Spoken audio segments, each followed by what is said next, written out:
hablando con Eloy Torres y analizando también un poco todo lo que se ha generado en el mundo en las últimas horas. Sin duda, uno de los temas noticiosos más interesantes es el secuestro de los periodistas llevado a cabo hace un poco más de una semana en la frontera con Colombia, periodistas ecuatorianos del diario El Comercio. Justamente el día de hoy se divulgó un video en el que los secuestrados aseguran que sus vidas están en las manos del presidente ecuatoriano Lenín Moreno y que sus captores piden el intercambio de 3 de sus compañeros detenidos en Ecuador para dejarlos en libertad. También pone en vilo ese proceso de paz que se desarrolla entre la guerrilla y el gobierno colombiano. ¿Cómo lo ve usted? Yo no quisiera aventurarme, sin embargo, a mí la lógica me indica que se trata quizás de un grupo, vamos a decir, anarquizado, porque el ELN, exacto, evidentemente, disidente de las FARC, los cuales la FARC se hizo un acto político de entregar las armas, de mantenerse en un esquema de legalidad y democratización de sus funciones, de su accionar político, en tanto que el ELN, el Ejército de Liberación Nacional, que es un movimiento que tiene más que todo otras características. Quizás la poca unicidad de su dirección hace que este grupo haya emergido secuestrando a los periodistas ecuatorianos, colocando en vilo el proceso de negociación que tenía establecido la dirección del ELN con el gobierno colombiano. Eso creemos, todo indica que por ahí van los tiros. Sin embargo, no deja de preocupar que se haya cometido un acto vandálico secuestrando a estos periodistas y colocando al mismo tiempo al presidente de Ecuador en una situación muy difícil, lo que le imposibilita al propio ELN, a más adelante le va a imposibilitar al ELN un desarrollo quizás más armonioso desde el punto de vista de su inserción en el proceso democrático, porque está dando a demostrar poca lealtad o poco respeto a lo acordado en una posible negociación que estaba planteada. O sea que se podría decir que el pronóstico de muchos analistas internacionales que el tema de la firma de la paz era muy fácil firmar, pero concretar era algo... Sí, bueno, siempre las cosas, hay quienes dicen que todo acuerdo se ha hecho para ser roto, para que sea roto.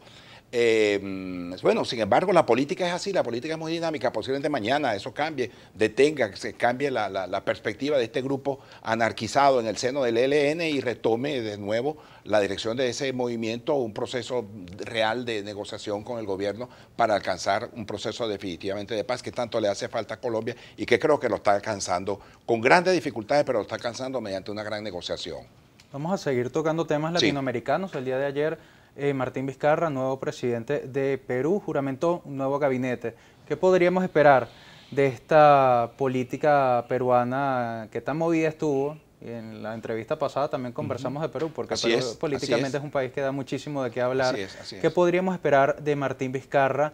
Y también en medio de la cumbre que se va a llevar a cabo en Lima. Ajá. Primero hay que entender que en este caso Perú ha actuado, efectivamente el gobierno peruano, independientemente de la postura, independientemente de la tendencia, de la inclinación ideológica y política de los gobiernos peruanos, internacionalmente, es decir, han tenido una actitud, una conducta exterior, es decir, una política exterior bastante coherente, bastante sincronizada pues, en torno a sus objetivos fundamentales como nación. El caso concretamente de este presidente, que anteriormente era vicepresidente y paradójicamente embajador en Canadá, hoy en día se ocupa y mantiene desde el punto de vista internacional el mismo discurso que tenía PPK, es decir, el presidente Kuczynski, lo que confirma en última instancia que la política exterior es una política pública que se da, que tiene una continuidad y que no responde a esos zigzags de convertir a la política exterior en una especie como de carro chocón, de estar enfrentándose con todos los factores internacionales, como ocurre con otros gobiernos que no solamente los presidentes, sino que cada canciller asume una postura y una posición que realmente deja mucho que desear, demostrando no solamente ignorancia y responsabilidad, colocando a su país en una situación de grave peligro, como es el caso venezolano, por ejemplo, frente al caso del Esequibo, que Venezuela está prácticamente contra las cuerdas por un país con el cual Venezuela tiene ese contencioso y que no ha podido resolverlo por tener durante 19 años una política zigzagueante de poca consistencia en cuanto a la defensa del interés nacional, y lo que ha hecho pues que Venezuela hoy en día esté en la situación que está y prácticamente nos están llevando a la Corte Internacional de Justicia. Conclusión, la política exterior del Perú no se va a modificar, no se va a cambiar, posiblemente un retoque, pero siempre va a ser el mismo, y esto lo está demostrando quizá con la postura del presidente peruano frente al tema de Venezuela en la Cumbre de las Américas, que es la misma posición. Importante que Vizcarra no milite en partidos políticos. Así es, no, pero mantiene una sola postura. Esto es muy interesante destacarlo, que es una sola postura, que no es que cambió, como cambió el presidente, como pensaban aquí algunos, que caramba, ya llegó ya hay un nuevo presidente, ya podemos entrar en la posibilidad de ir al... Pero yo creo que no, la mejor demostración está en su propia declaración, que fue coincidente, fue la continuación de lo que decía PPK anteriormente, antes de salir de la presidencia del Perú. Algunos también señalan que esta fue una movida de Keiko Fujimori. Sí, más allá de esos elementos, que son elementos internos, lo que hay que tomar en consideración, porque a mí el contexto internacional, que es el que me preocupa, ese contexto en el cual se ha estado moviendo Perú y que no ha modificado en lo absoluto el contexto frente a Venezuela y frente a otros regímenes de la región, por cuanto mantiene la misma postura, mantiene la misma posición de democratizar las relaciones, de los países deben transitar un recorrido democrático. Perú actuó de conformidad con lo que indica el hombre renunció mediante una presión. Yo no estuve de acuerdo con su renuncia, no estaba de acuerdo con la renuncia de PPK, pero yo soy de la tesis que él ha debido permanecer al frente de su gobierno y esperar que culminara su mandato para tomar las medidas del caso. Sin embargo, él respetó lo que dice la ley, el Congreso actuó y el PPK renunció, pues, ¿no?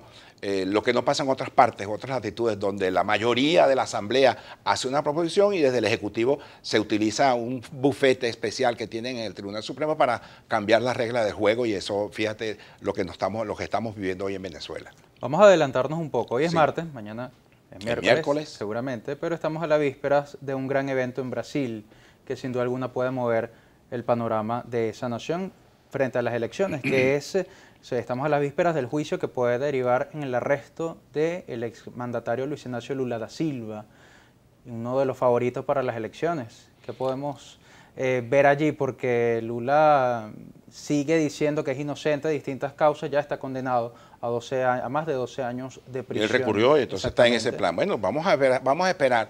Sin embargo, todo indica que él se va a ratificar absolutamente todas las condenas que se le han aplicado, por cuanto es demasiado la presencia de Odebrecht fue catastrófica para el Brasil y para muchos países de América Latina, por cuanto fue una brutal injerencia desde el punto de vista de la corrupción en todo el Brasil.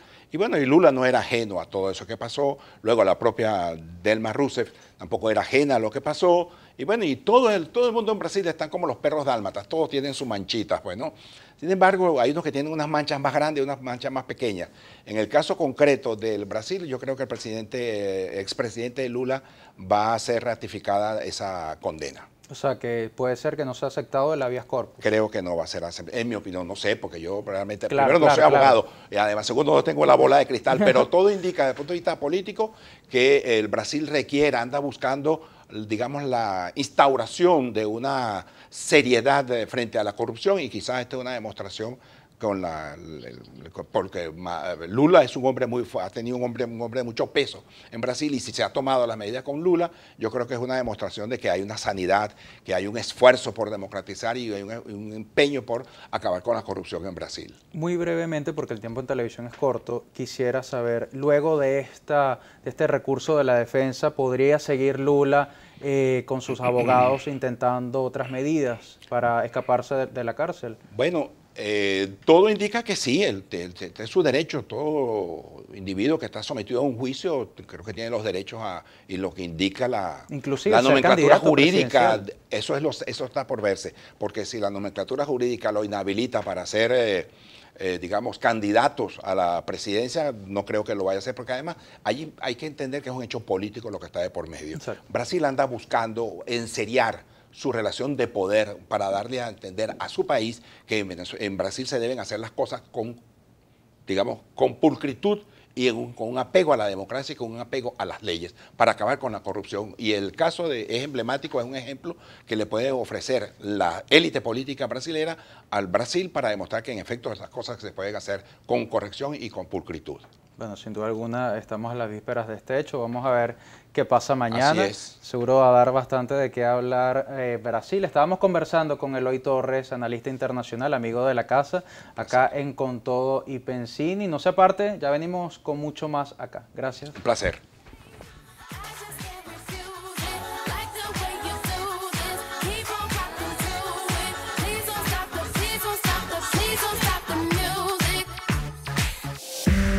Usted está viendo Con Todo y Pensini.